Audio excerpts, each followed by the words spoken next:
सुप्रभात सर, आप कौन हैं? सर, मैं गीता हूँ। आज मैं पहली बार मार्केटिंग एग्जीक्यूटिव के रूप में शामिल हुई हूँ। आपको किसने अपॉइंटमेंट करवाया? सर, राकेश सर ने दिया है। आपको देखकर मुझे घिन आ रही है। मास्क पहनिए, आप काम करने योग्य नहीं हैं। आप कहाँ से आए हैं नौकरी करने? कंपनी के एमडी गीता को बहुत कड़े शब्द सुनाने लगे। आपको नौकरी नहीं दी जाएगी। आपको देखकर मुझे घिन आ रही है। इतना कहकर समीर सीधे राकेश के कैबिन में चला गया। राकेश जी, आप कैसे लोगों को नियुक्त करते हैं? थोड़ी शक्ल भी देख लिया कीजिए। राकेश ने तब कहा, दरअसल इंटरव्यू में गीता का सीवी सबसे अच्छा था और गीता को मार्केटिंग का काफी अनुभव है, इसलिए मैंने उन्हें ज्वाइनिंग लेटर दिया और उन्होंने कोरोना वायरस के समय चेहरे पर मास्क पहन रखा था, तो मैंने उसका चेहरा नहीं देखा सर। आज कोई इम्पोर्टेंट क्लाइंट आने वाली है और ये लड़की प्रोजेक्ट दिखाएगी। उसे देखकर मुझे उल्टी आ रही है। उस लड़की को आज ही ऑफिस से निकाल दो। दिमाग खराब हो रहा है। अगर ये ग्राहक आज हाथ से निकल जाता है तो बहुत बड़ा नुकसान हो जाएगा। उसे प्रोजेक्ट दिखाने की जरूरत नहीं, आप क्लाइंट को हैंडल करेंगे। इतना कहकर समीर अपने कमरे में चला गया। राकेश को देखकर गीता परेशान हो जाती है। राकेश गीता के पास आती है और कहती है, आज तुम्हारे ऑफिस का आखिरी दिन है। मुझे दुख है, मुझे गलत मत समझो। सर ने मुझे आज का प्रेजेंटेशन करने को कहा।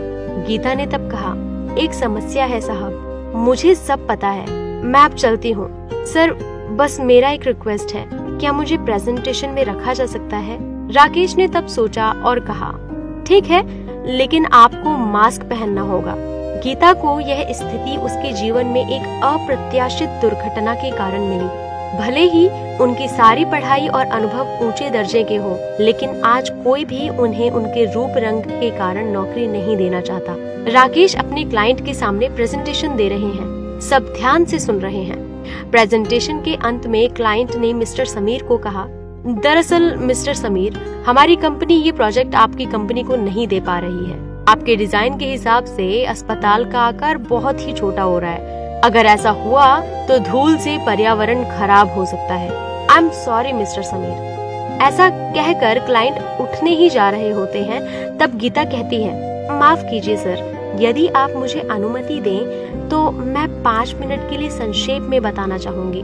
जब मिस्टर समीर ने क्लाइंट के सामने औपचारिकता बनाए रखने की अनुमति दी तो गीता ने कहा, वास्तव में हमने ये प्रोजेक्ट सूर्य की रोशनी को ध्यान में रखते हुए बनाया है। सूरज की रोशनी में कई बीमारियों से बचने की क्षमता होती है। हमने प्रोजेक्ट को इस तरह से डिजाइन किया है ताकि सूरज की रोशनी सीधे मरीजों पर पड़े। फिर क्लाइंट ने कहा, माफ कीजिए, क्या आप मास्क खोलकर बात कर सकते हैं? गीता ने फिर समीर साहब की ओर देखा और नकाब उतारकर फिर बोलने लगी। वह पूरे डिजाइन को इस तरह पेश करती है कि क्लाइंट को ये बेहद पसंद आता है। डिजाइन के हर हिस्से को समझकर हर कोई खुश था। गीता ने जब बात समाप्त की तो क्लाइंट ने कहा, हमने इस प्रोजेक्ट में इतनी महत्वपूर्ण बातों के बारे में सोचा ही नहीं था। समीर जी, आप वाकई बधाई के पात्र हैं, क्योंकि आपने इस लड़की को उसकी शक्ल देखकर नहीं बल्कि उसके टैलेंट को देखकर हायर किया था। मिस्टर समीर कुछ समझ नहीं पाए। कॉन्ग्रेचुलेशंस, हमें आपका डिजाइन बहुत पसंद आया है। मिस्टर समीर बहुत खुश हुए। गीता काम के बाद अकेली खड़ी थी। मिस्टर समीर 2 कप कॉफी लेकर गए। गीता ने उन्हें देखकर मास्क पहनना शुरू कर दिया। तब मिस्टर समीर ने कहा, क्या कर रही हो? रुको, मास्क पहनने की कोई जरूरत नहीं है। दरअसल मैं खुद को बहुत अच्छा इंसान मानता था, लेकिन काम करते करते मैं मशीन बन गया हूँ। मुझे माफ कर दें और इस ऑफिस को छोड़कर तुम कभी नहीं जाओगे। इस ऑफिस को आपकी जरूरत है।